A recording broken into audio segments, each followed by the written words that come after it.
خب سلام خدمت همه دوستان. مریضی که امروز میخوایم جراحی کنیم یه آقای 62 ساله‌ایه، همونجوری که توی عکس می‌بینید.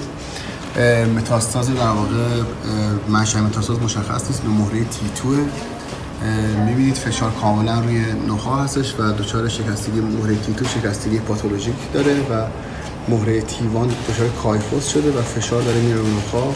اینجا می‌بینید کامل که از جلو و عقب فشار رو در واقع کرد داره.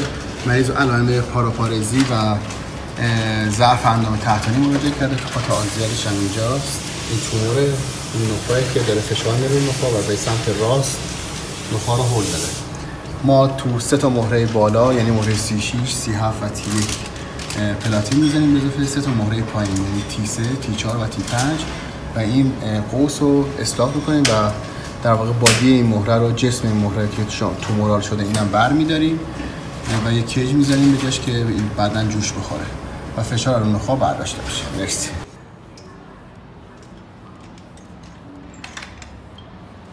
هر دو تا پاتو میتونی بذاری به یه اندازه. هر دو تا پات یه حس داره وقتی میذاری رو زمین. چپ کم میاد. چپت یه خورده کمتر. آره.